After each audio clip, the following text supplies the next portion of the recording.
Chapitre 31, la prière catholique.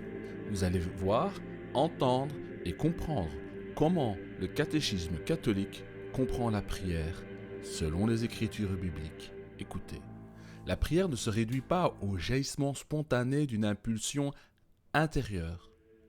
Pour prier, il faut le vouloir. Il ne suffit pas non plus de savoir ce que les Écritures révèlent sur la prière.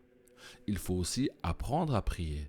Or, c'est par une transmission vivante, selon la tradition catholique, que l'Esprit Saint, dans l'Église croyante et priante, entre guillemets donc toujours catholique, apprend à prier aux enfants de Dieu. Article 25-60, page 654 du catéchisme catholique. Cet article du catéchisme est contestable sur 2 points. Examinons chacun d'eux premièrement. La prière, dit-il, ne se réduit pas au jaillissement spontané d'une impulsion intérieure. C'est pour cela que vous verrez les catholiques toujours réciter des textes déjà écrits pour prier. La Bible n'est pas d'accord. Écoutez le psaume chapitre 3, verset 4. « De ma voix, je crie à l'Éternel et il me répond. » Psaume 30, verset 2. « Éternel mon Dieu, j'ai crié à toi et tu m'as guéri. » Psaume maintenant 120, verset 1. « Dans ma détresse, c'est à l'Éternel que je crie et il m'exauce. » Psaume 62, verset 8. « En tout temps, peuple, confiez-vous en lui, répandez vos cœurs en sa présence. Dieu est notre refuge. » Psaume 62, verset 8. Vous voyez, répandez vos cœurs. C'est ce que dit l'Écriture. Alors maintenant, qu'est-ce que nous devons écouter? Qui devons-nous écouter? La Bible, parole de Dieu, ou le catéchisme catholique? Plutôt que l'expression spontanée des cœurs, le catholicisme préfère la répétition sans fin des prières écrites. Il est intéressant de remarquer que Jésus a formellement rejeté cette forme de prière, oui, en la traitant de païenne. Écoutez ici Matthieu 6, verset 7. « En priant, ne multipliez pas de vaines paroles comme les païens qui s'imaginent qu'à force de paroles, ils seront exaucés. » C'est-à-dire, si vous répétez le rosaire des prières répétitives et toujours les mêmes, ce n'est pas par cela que Jésus lui-même a dit que nous serions exaucés. Le deuxième point contestable est dans l'affirmation selon laquelle il ne suffit pas non plus de savoir ce que les Écritures révèlent sur la prière. Vous vous rendez compte de ce qu'ils disent? Il faut aussi apprendre à prier. Or, c'est par une transmission vivante, selon la tradition catholique romaine, que l'Esprit Saint, dit-il, dans l'Église croyante et priante, apprend à prier aux enfants de Dieu. Le catéchisme prétend ici que les Écritures ne sont pas suffisantes pour vous apprendre à prier. Il faudrait, pour cela, l'aide de l'Église catholique romaine.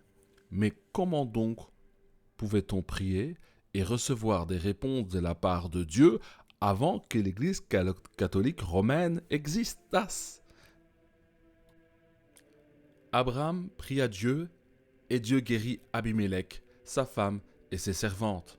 Genèse 20, verset 17. Moïse pria l'Éternel et le feu s'arrêta. Nombre 11, verset 2. Les Syriens descendirent vers Élisée. Il adressa alors cette prière à l'Éternel. Daigne frapper d'aveuglement cette nation. Et l'Éternel les frappa d'aveuglement selon la parole d'Élisée. 2 Rois 6, verset 18. Ces gens exprimaient spontanément à Dieu ce que leur cœur dictait, ou le dépôt qu'ils avaient dans leur cœur, ou leur sentiment d'âme, sans l'aide de l'Église catholique romaine. Dieu parle ainsi à son peuple. « Invoque-moi au jour de la détresse, je te délivrerai et tu me glorifieras. » Psaume 50, verset 15. Ne vous inquiétez de rien, mais en toute chose, faites connaître vos besoins à Dieu par des prières et des supplications, avec des actions de grâce, et la paix de Dieu, qui surpasse toute intelligence, gardera vos cœurs et vos pensées en Jésus-Christ. Philippiens chapitre 4, 6 à 7. La parole de Dieu nous enseigne que Dieu non seulement accepte la prière spontanée, mais bien plus encore l'encourage, ce qui est l'opposé total de la doctrine catholique romaine. Une servitude? cette obligation de passer par l'Église catholique, qui induit forcément une servitude, est-elle une coïncidence? Je vous laisse répondre à cette question. Conclusion. Nous sommes donc en face d'un dilemme. La Bible condamne la prière catholique et l'Église catholique condamne la prière biblique selon les Saintes Écritures. Vous devez opter pour un camp. Lequel choisir? Comment allez-vous prier? Le camp de Dieu et la sainte parole ou la tradition humaine? Ils criaient à toi et ils étaient sauvés. Ils se confiaient en toi et ils n'étaient point confus. Psaume 22, verset 5. Mes frères, mes sœurs, à bientôt. Ces vidéos sont là pour vous aider à comprendre le catholicisme et à aider ceux qui sont dans le catholicisme à comprendre dans quoi ils ont mis les pieds afin d'aller vers les Écritures et vers une conversion complète, véritable et totale. À bientôt.